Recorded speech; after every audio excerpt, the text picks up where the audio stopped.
Bonjour à vous tous. Et ce matin, nous pourrons aborder un thème dans ce jeûne et prière. Vous êtes prêts? Et quand nous envoyons le YouTube, quand nous jeûnons pour un but, pour un purpose. Nous connaissons qui fait nous jeûner. Nous jeûnons des fois pour avoir un breakthrough. Un breakthrough, c'est une percée. Nous pouvons anticiper ce que c'est qu'une percée, un breakthrough. Mais beaucoup d'entre nous, chacun d'entre nous, nous envie de gagner un breakthrough dans nous la vie spirituelle. Nous envie de gagner un breakthrough dans nous la vie familiale. Nous envie de gagner un breakthrough dans nos finances. Nous envie de gagner un breakthrough des fois dans une relation, papa, enfant, sœur, frère. Nous envie de gagner un breakthrough dans beaucoup de domaines de la vie. Combien d'entre vous ont envie de gagner un breakthrough dans toute la vie? Dans ce même domaine-là. Il y a peut-être d'autres domaines qui m'ont oublié encore. Nous avons envie de gagner un breakthrough. Et ça, c'est le désir de chacun. Nous gagnons une percée dans nous, la vie. Alors, je vous donne la définition d'un breakthrough. Après, nous avons un passage de la Bible qui nous parle justement de ce breakthrough. Je préfère servir ça, un breakthrough là plutôt que percée. Une percée, en français, il a la même connotation qui ce terme breakthrough là. En anglais, il y a ce terme break, après through. You break through veut dire nous passe au travers. Hein? Donc, c'est une découverte ou une avancée, nous ne pouvons pas dire dramatique, importante, subite, soudaine. Il y a un breakthrough, une affaire qui est arrivée soudainement. Et une affaire qui fait bloc nous l'avancée. Et quand nous avons un breakthrough, nous ne pouvons pas passer au travers de ce problème-là. Nous passons au travers de l'obstacle-là et nous gagnons une victoire qui vient de façon subite, dramatique, importante. Des fois, elle vient progressivement, mais généralement, un breakthrough, c'est quelque chose qui est arrivé à un moment donné. Un développement. Nous ne pouvons pas dire un breakthrough, c'est un développement, c'est un saut en avant. Et en anglais, il y a un terme qui dit un quantum leap. Un quantum leap, c'est faire un saut vraiment extraordinaire. Quand vous avez peur, vous pouvez galoper. Vous trouvez quelque chose qui fait vous avez peur. Vous passez dans le mirail des méthodes là. Hein, ça me appelle un quantum leap là. Vous faites des affaires qui d'habitude ou pas faire. Parce qu'il a, bon Dieu, pour empower vous, pour faire ces affaires là. Donc c'est vraiment un progrès dont vous l'avez, une innovation, une révolution. Je veux dire, breakthrough par exemple, l'électricité inventée. À un moment donné, c'est un breakthrough. Le téléphone, c'est pareil. La télévision, c'est pareil. Nous ne pouvons pas dire qu'il y a un breakthrough dans la technologie. Quand nous avons un téléphone portable, c'est pareil. Il y a un breakthrough. Et de la même manière, dans nous, la vie, pour une découverte, pour un passage-là, au travers d'un obstacle. Alors, comme on me disait tout à l'heure, si vous avez envie, il y a un breakthrough dans la vie. Beaucoup d'entre vous finissent dire oui. Et je connais. Il y a une réalité dans le breakthrough. Modèle en anglais, nous servons ça synonyme en break là. If you desire a breakthrough, God may have to break you. Si vous désirez un breakthrough, peut-être vous acceptez qu'il bon Dieu casse. Parce que le breakthrough là, il vient au travers d'une lutte, d'un combat. Nous pouvons un passage et nous trouvons que dans la Bible, justement, ce terme breakthrough line est utilisé. C'est dans 2 Samuel 5, versets 17 à 25. 2 Samuel 5,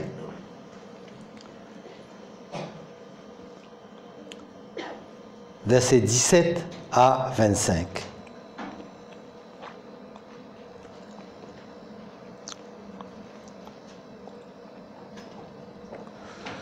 Les Philistins apprirent qu'on avait oint David pour roi sur Israël.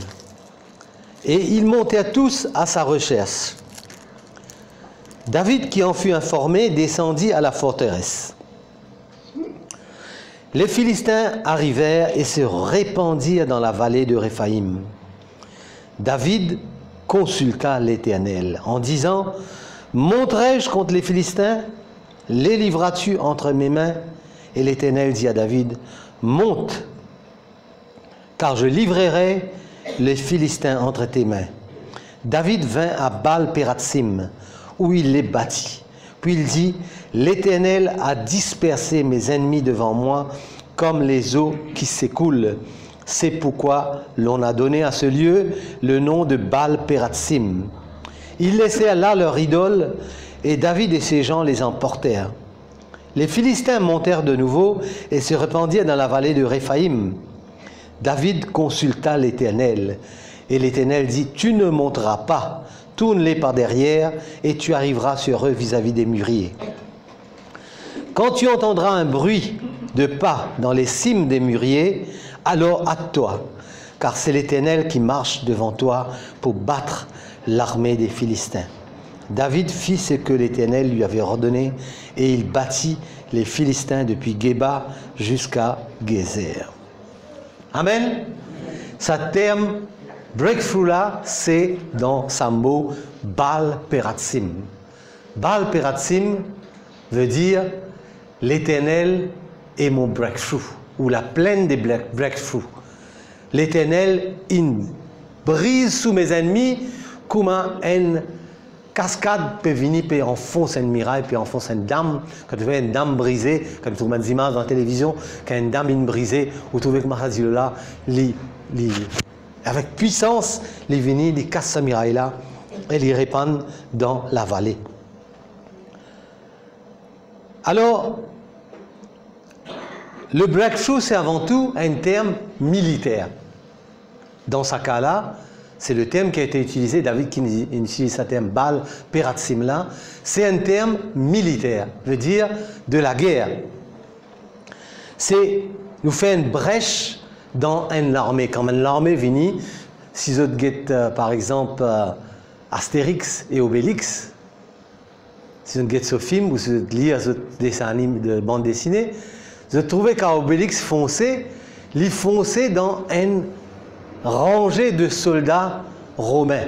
Et il vient, il fonçait, il fait une brèche dans sa garnison romaine là. C'est exactement ça. La signification de breakthrough nous fait une brèche dans l'armée de l'ennemi. Nous passe au travers et nous gagnons une victoire. Et dans nos cas, si nous parlons d'un breakthrough dans la vie, c'est qui nous passe au travers d'un obstacle. Un obstacle qui peut empêcher nous d'avancer. Alors, premier constat, si nous avons envie de gagner un breakthrough, nous devons accepter la réalité de la guerre, la réalité du combat, la réalité qui nous a un soldat qui pour un obstacle, pour l'opposition, pour un combat. Et si nous avons envie de gagner un breakthrough, il faut nous accepter cette réalité-là. Nous ne pas gagner un breakthrough si nous pas allons au combat. David finit aller au combat, il finit gagner un breakthrough. Et comment nous connaît?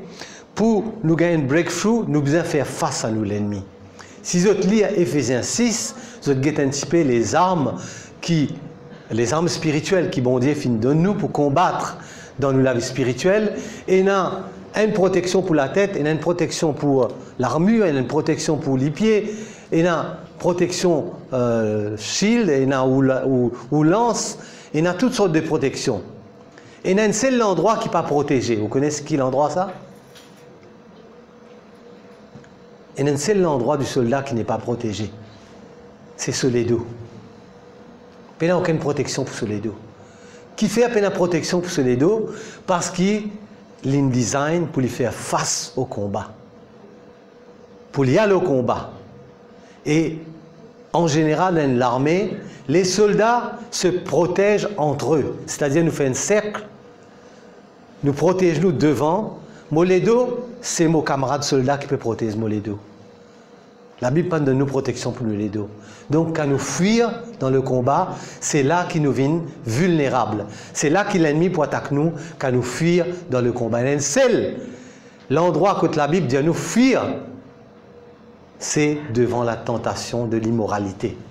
Fuir l'impudicité, fuir ma tentation sexuelle, immorale. Là, l'apôtre Paul dit nous comme ça, fuyez l'impudicité. Mais tout le reste, nous besoin faire face au combat. Nous avons des armes pour nous avancer au combat, mais nous avons une protection pour nous les deux. David, il fait face à beaucoup d'obstacles dans sa vie. Déjà, quand il finit loin par Samuel, et nous connaissons comment il finit un obstacle, Saül, il a tué Élie, et tellement de problèmes dans sa vie, il fait face à l'opposition, il fait face à la trahison. Et des fois, c'était à cause de ses propres décisions, par exemple, avec ce garçon, des affaires qu'il a fait avec Bathsheba, il y a des conséquences dans sa vie. Ça, c'est les résultats, les conséquences de ses propres décisions. Mais des fois, il y a un problème, un obstacle, mais il n'a pas fait rien. Quand Dieu finit un lit, il finit la victoire au combat, et Saül commence à y aller. Saül commence à retuer. Et il a besoin de faire face à sa bonne difficulté là. Mais seulement, ce que nous trouvons dans la vie de David, il finit une victoire éclatante, une victoire triomphante. Et des fois, nous trouvons la main vraiment de Dieu dans la vie de David. Et là, le Philistin finit déployer, les autres dans toute la vallée. Et dans le texte, il dit, zone répandent dans la vallée, pas loin de Jérusalem, à quelques kilomètres de Jérusalem. Et cette plaine autour de Jérusalem était remplie de soldats philistins.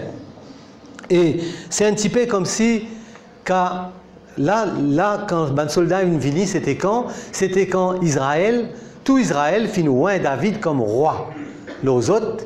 Et alors les Philistins finissent dire, je te rappelle, cette bataille-là, quand l'aspect chanté dit comme ça, Saül a tué ses 1000, David ses 10 000, quand il finit combattre comme un Philistin. Et c'est à partir de ce moment-là que Saül commence jaloux de David. Et donc, là, les Philistins, sans doute, peuvent dire eux-mêmes, juste avant cet épisode-là, ils ont combattu contre Saül, ils ont vaincu Saül, ils ont tué Saül. Et tu peux penser, ils prennent même l'arche de l'Éternel. Tu peux penser, maintenant, ils ont gagné la victoire sur les Israélites. Et maintenant que David devient les rois, je trouve David comme un potentiel danger pour eux. Et avant même qu'il commence à bâtir la forteresse de Jérusalem, avant même qu'il commence à rassembler sur l'armée, vient fort, les Philistins disent comme ça, tuons le serpent dans l'œuf. Tuons le serpent dans l'œuf. Ça attaque, il vient partout. Et des fois, un petit peu dans la vie, c'est comme si il déploie toutes ses forces quand nous pouvons faire un progrès dans la vie. Quand nous pouvons avancer, quand nous pouvons commencer à venir près avec bon Dieu, nous faire progrès dans nous, la marche spirituelle, nous faire progrès dans nos familles, nous faire progrès dans nous travail, nous faire progrès dans la vie en général. C'est comme si Satan se déploie contre nous. Il répand l'armée de ce ange déchu autour de nous pour les attaquer nous, pour empêcher nous faire progrès. Et donc, là, nous trouvons que David finit encerclé par cette armée de Philistins. Mais il gagne cette victoire, et quand il gagne cette victoire, il appelle ce lieu-là Baal Perazim, c'est-à-dire Dieu il fait une brèche dans l'ennemi qui est autour de moi. Dieu il fait une brèche dans l'ennemi qui est autour de moi. Alors peut-être nous aussi, nous avons envie de gagner une victoire, un breakthrough dans différents domaines de la vie. Tout à l'heure, nous vous priez pour ça. Que nous avons envie de gagner une victoire dans nos familles, dans nos relations, dans nos finances, dans nos travail, un peu partout. Et nous devons essayer de comprendre dans la parole de Dieu, mais quel était le secret de David? C'est pour cela que mon titre, mon message ce matin, la dynamique d'une percée, ou la dynamics of breakthrough. Qui secret David pour lui capable de gagner sa breakthrough là et qui nous apprendre de ce exemple et nous aussi nous gagnons un breakthrough. Alors nous trouvons première affaire, il consulta l'Éternel. Il consulta l'Éternel. Et nous rappelle Paul dire, quand Paul est converti, il dit, je ne consultais ni la chair ni le sang. Je ne consultais ni la chair ni le sang. Jésus finit révéler à lui et finit dire qu'il a besoin de faire. Il ne consultait ni la chair ni les sang, c'est-à-dire, il ne prend pas de parole des uns des autres, il finit obéir à mon Dieu, il consultait bon Dieu en premier. Nous, quand nous avons un problème, difficulté, que ça n'a nos premiers conseillers. quand nous avons un problème, quand nous avons une difficulté dans la vie, vers qui nous tournons en premier? Des fois, nous tournons vers le médecin quand nous sommes malades. Des fois, nous tournons vers les médicaments quand nous sommes malades. Quand nous avons un problème dans notre travail, nous tournons vers une collègue de travail. Problème relationnel, je ne pas connais, nous tournons vers papa, maman.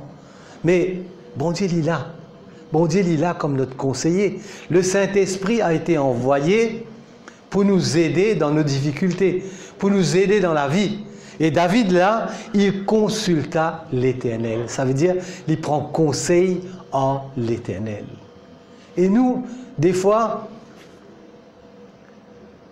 nous prenons conseil tout autour de nous. Nous prenons conseil avec différents endroits. Mais quand tout une pas de marché, les là nous dit laisse-moi lever mon Dieu. Les là nous commence à prier. En tout cas, si autres, c'est pas ça votre expérience. Moi, souvent ça m'arrive qui n'est pas venu comme l'habitude qui premières affaires me faire me consulter mon Dieu. Premières affaires me faire me prier me demander mon Dieu. Très souvent il arrive moi mon sais une affaire, il pas marché, les tout pas de marché, les là me dire allez moi le prier maintenant. Mais là David l'habitude c'était il consulta l'Éternel. Qui nous capable de prendre ça comme l'enseignement ce matin, si nous avons envie de gagner un breakthrough, nous faisons comme David, nous consulter l'Éternel. Les dire, est-ce qu'il m'a besoin à la guerre? Mon Dieu, il répond lui. Quand m'a besoin aller, Seigneur? Mon Dieu, il répond lui. Est-ce qu'il te peut faire moi gagner la victoire, Seigneur? Mon Dieu, il répond lui. Vous trouvez différentes questions, nous aussi. Des fois, nous disons, Seigneur, montrez-moi qui m'a besoin de faire. Et nous arrête là même. Mais David lui dit, montrez-moi quand m'a besoin de faire ce qu'il te dit moi faire là.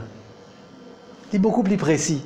Et dans nous la vie, quand nous faisons quelque chose comme ça, et nous pouvons gagner la victoire, nous pouvons gagner un breakthrough.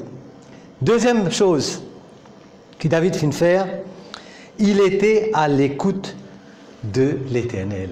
Il écoute la voix bon Dieu. Parce que là, le texte dit nous comme ça, il dit à l'Éternel, bon Dieu fait une cause à lui. Est-ce que bon Dieu fait une cause à lui à une voix audible? Ce texte ne nous dit pas. Nous connaissons certains endroits, bon Dieu une cause à un homme de Dieu de façon audible. Mais plus souvent, bon Dieu cause en nous cette petite voix intérieure. Cette petite voix intérieure qui nous chuchote, qui nous dit, voilà ce qu'il besoin faire.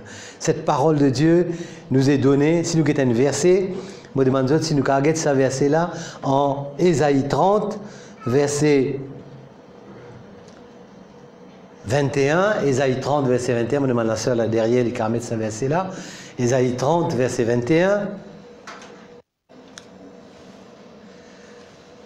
Écoute bien ce que ça veut dire. Tes oreilles entendront derrière toi la voix qui dira, voici le chemin, marchez-y. On ne peut être plus clair. La parole de Dieu est claire. Ésaïe 30, c'est un passage qui enseigne nous beaucoup de choses sur connaître la volonté de mon Dieu. Si tu as envie de connaître la volonté de mon Dieu dans ta vie, voilà une façon. Il dit, toi, tes oreilles pour t'entendre. Tu ne peux pas pour t'entendre audiblement peut-être. Mais tu peux gagner, si la voix intérieure dans ton léqué, elle peut causer, il peut dire toi, voilà, faire ce qui m'a dit toi faire là. Et dernièrement, on discute peut-être comme Philippe C, qui vient prêcher ici, de l'église anglicane, l'ex Madame Tivini, on peut causer lui. Il dit moi, hey, moi, sape dans l'amour, mon frère. Je dis, ah bon qu'il est arrivé. Il dit moi, moi, faire vélo, il fait 50 km vélo, donc en forme. Il dit, moi, si la voix peut causer en moi, et ça la voix peut dire, moi, elle fait un test. Elle fait un test. C'est bon, correct, moi, faire vélo 50 km. Il dit, moi, ça la voix là, et ce qu'il dit, moi, qui me frappe, moi, il dit, moi, j'ai l'habitude d'entendre ça la voix là. Et ça fait moi plaisir. Et ça fait de moi l'envie, moi aussi. Moi, j'ai l'habitude d'entendre cette petite voix qui cause dans nous les cœurs. Il dit, moi, j'ai l'habitude d'entendre la voix là. Je me connais la voix là, c'était la voix de Dieu. Il dit, moi, elle fait un test. Il a fait un test, il trouvait sur l'artère bouchée à 90%. Alors, il fait un angio tout de suite après. Et ce qui est encouragement là-dedans, ce qu'il dit à moi, il dit à moi, moi j'ai l'habitude, je reconnais ça la voix là. Mes brebis entendent ma voix et me reconnaissent. Jean, Jésus pour dire ça dans Jean. Mes brebis entendent ma voix et me reconnaissent. Est-ce qu'ils t'entendent ça si la voix là dans ton l'équerre? Est-ce qu'ils t'entendent ça si la voix là? Plusieurs fois dans la vie, nous entendons ça si la voix là. Décision de Vin Maurice, nous entendons si la voix dit à nous l'équerre. Moi, une parole dans Jérémie qui dit à moi comme ça. Nous avons essayé de guérir Babylone, on n'a pas voulu. Babylone, pour moi, c'était l'endroit où je me travail, c'était vraiment horrible. Et texte comme ça, et rentrons chacun dans son pays. Moi, mon prends 10, quittons Babylone. Moi, quitte ce travail-là, moi, on a le droit d'un autre travail. Peu de temps après, Pascal dit à moi, mais la deuxième partie du verset dit, rentrons chacun dans notre pays. Alors, à partir de ce verset-là, bon Dieu commence à causer en nous. Petit à petit, ça tire la voix là, cause en nous. Nous prenons décision, Vin Maurice. Et ça tire la voix là, nous le reconnaissons. C'était la voix de Dieu. Et même, mon pasteur là-bas me dit, mais t'es fou de faire ça. T'es fou de faire ça. Mais quand on entend ça la voix là, et on dit non, il ne peut pas y avoir d'erreur. Ça, c'est la voix de Dieu qui me parle. Et nous nous venons ici. Et plusieurs fois, là dernièrement, hier, avant-hier, et il y a une personne, un touriste de l'autre côté, là, dans l'autre maison à côté de chez nous. Et les téléphones nous disent nous comme ça, ceci fait une fait une entorse, il a le chamarel, il fait une entorse, et il demande nous quelques conseils, quelque chose comme ça. Un bandage, autre chose pour mettre là-dessus. Et là, je peux préparer pour donner ça. J'entends cette petite voix. J'entends cette petite voix qui me dit « Prie pour elle. Prie pour elle. » C'est des gens que je ne connais pas. Et en français, et je ne sais pas s'ils croient en Dieu, ils ne croient pas en Dieu. Et j'entends cette petite voix qui me dit « Prie pour elle. » Et là, mon allé, mon cas prier pour cette fille-là. Mais on entend cette voix, mes frères et mes sœurs. Si tu n'entends pas cette voix, c'est qu'il y a trop de bruit. Et dans ma vie, c'est pareil. Des fois, je n'entends pas cette voix. Tout à l'heure, on verra, on peut entendre cette voix, mais on passe outre. On fait autre chose. Hein? Donc, il est important qu'il nous tende ça la voix, cette petite voix intérieure. David fin tendre ça la voix là. Bon Dieu fin cause en lui, il fin écoute la voix de Dieu. Troisième point. Premier point, il consulter l'Éternel. Deuxième point, moi pour vous dire plusieurs points, 3 points seulement ce matin pour si tu as envie de gagner un breakthrough. 3 points seulement, tu as besoin de rappeler. Il consulter l'Éternel. Deuxième, il y a l'écoute de cette petite voix intérieure qui lui parle. Et troisième, il obéit. Il obéit. 4 points, pardon. Il y en a 4 points. Troisième, il obéit. Il fin aller quand bon Dieu fin d'y aller. Et nous trouvons dans la deuxième fois qu'il a le combat comme le Philistin, il a consulté l'Éternel à nouveau. David, c'était un homme de guerre. Il fin gagné beaucoup de victoires. Même quand il pas encore les rois, il fin gagné beaucoup de victoires. Il a dire, c'est mon métier. Je connais comment combattre l'ennemi. Première fois, il a consulté l'Éternel. Il a dit, deuxième fois là, je peux aller pareil, je peux aller, je peux battre. Mais il a consulté l'Éternel même la deuxième fois. Et là, bon Dieu dit comme ça, non, tu ne affrontes pas par devant, tu ne passes pas derrière. Et là, tu as un son dans les mûriers, et c'est à ce moment-là qu'il te connaît, tu as besoin d'attaquer. Je trouve vraiment là, David, c'était un homme qui comptait sur Dieu. Un homme qui peut consulter bon Dieu, qui peut causer à bon Dieu, qui peut tendre bon Dieu et qui peut obéir à bon Dieu. Donc, troisième point, lui obéir à bon Dieu. Et quand nous tendons ça la voix là, nous pas obéir à ça la voix là, petit à petit, ça la voix là, il peut disparaître. Petit à petit, ça la voix là peut disparaître. C'est ce que le Nouveau Testament appelle nous attrister l'esprit. Quand nous attrister l'esprit, il n'est plus causé. Il peut causer, nous pas écouter. Donc, ça la voix là, il peut disparaître. Si tu as envie de tendre ça la voix là, mon frère, ma soeur, si tu es très faible en ce moment, et tu as envie que cette voix là augmente, la seule façon, c'est d'obéir à cette voix. Cette voix va devenir de plus en plus forte. Et tu peux t'en dire dans beaucoup de situations, pas seulement dans une décision importante, Mais dans beaucoup de situations de la vie, même des situations banales de la vie, tu peux attendre ça la voix là qui vous dit à toi, voici le chemin, marche-y. Et moi, je fais l'expérience d'une façon que mon attristé, ça, le Saint-Esprit là, ça la voix là. Et c'est quand bon Dieu, tu peux causer en moi, il y a des années de cela, quand je suis encore en partnership avec une autre personne qui n'est pas chrétien, et bon Dieu de cause en moi, différentes façons, au moins 5-6 fois, mais pas l'obéir. Mais je rends grâce bon Dieu qui les pas laisse moi dans sa désobéissance là, c'est comme si des fois bon Dieu donne nous un coup de pied au derrière. Excusez-moi l'expression. Et c'est ce qui bon Dieu vient de faire. Parce que bon Dieu compte en moi. Et bon Dieu compte en toi aussi, mon frère, ma soeur. Des fois, ça la voilà pour disparaître. Des fois, les besoins donnent toi un coup de pied au derrière. Plutôt capable de bouger, obéir. C'est pour ça que tu l'as dit comme ça. Si nous en vient un breakthrough, God to break you. Et bon Dieu fin brise-moi. Parce qu'il m'a pas typé écoute ça la voix là. Et encore aujourd'hui, des fois, je senti qu'il m'a dit bon Dieu cause en moi, mais mon papa écoute ça la voix là. Donc nous devons obéir. Et quatrième point, donc premier point, moi consulter l'Éternel. Deuxième point, moi l'écoute de ça la voix là. Troisième point, moi obéir. Et quatrième point, moi besoin dans la foi dans sa parole. Nous chrétiens, nous appelons ça la foi. Dans le monde, nous appelons ça prendre des risques. Dans le monde, nous appelons ça prendre des risques. Quand nous décidons de venir à Maurice, nous avons 3 enfants. Pascal est enceinte de notre 4e, au 7e mois. Nous venons à Maurice. Et en général, vous trouvez ici beaucoup de familles qui émigrées au Canada, émigrées en Angleterre, en Australie, qui font émigrer, la plupart du temps, émigrer pour faire l'avenir des enfants. Pour les enfants à l'université, pour trouver un bon travail, ainsi de suite.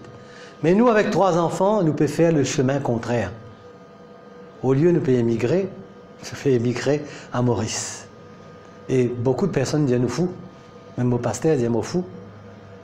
Parce qu'au lieu de mon venir dans un pays encore plus développé pour faire l'avenir de mes enfants, mon venir dans un pays moins développé et nous avons 3 enfants, une 4e en route. C'était un risque. Pour Pascal, c'était comme si il fait un saut dans le vide depuis un avion, saute dans le vide comme ça. On ne sait pas ce qui nous attend. On ne sait pas ce qui va devenir des enfants, de l'avenir des enfants, de l'éducation des enfants. Mais une chose qui est sûre, il fait l'expérience, il demande à bon Dieu, il fait aussi près des montagnes des Alpes, et dans le Mont Blanc qui est derrière, il demande bon Dieu, Seigneur, confirme ta décision, montrez-moi Seigneur. Tiens, ça joue là, il y a beaucoup de nuages.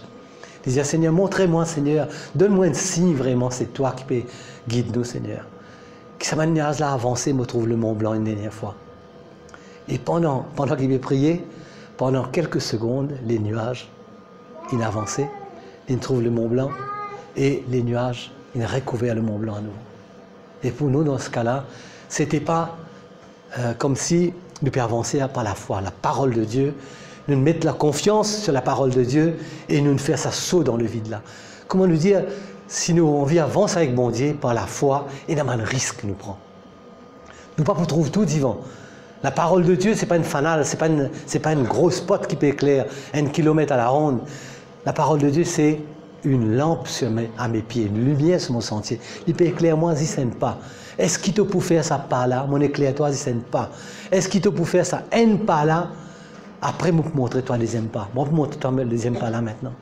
Et dans la vie, si nous avons un breakthrough, nous devons faire ça pas de foi là, en faisant confiance, c'est qui bon Dieu finit à nous. Dieu n'est pas un homme pour mentir, ni le fils d'un homme pour se repentir, ce qu'il a dit, lui pour faire.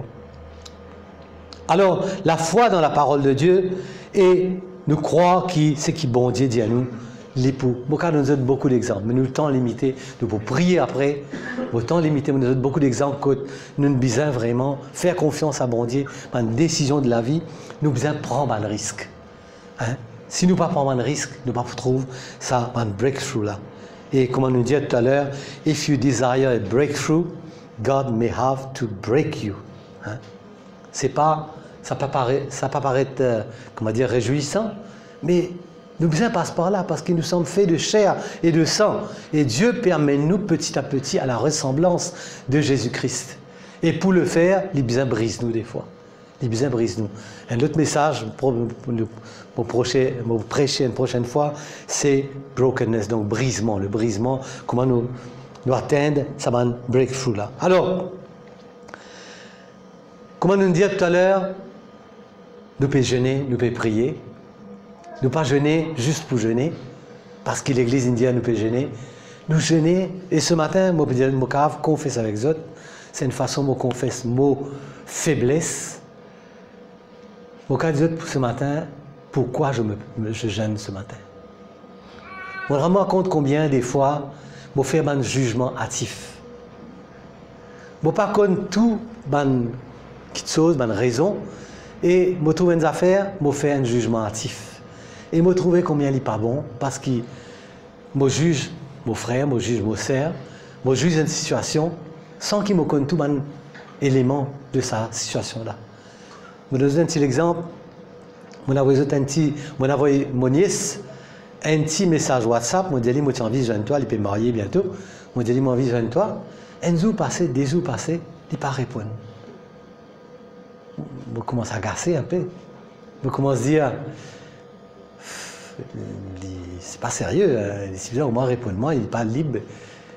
Et là, je prends un message là, je envoyé ça sur maman. Et après ce moment, ce moment discutait en ligne. Après, ce moment fait-moi comprendre, c'est un numéro que m'ont envoyé là. C'est ce numéro quand il est encore en France. Et qu'il n'est plus servi, et il y a un autre numéro.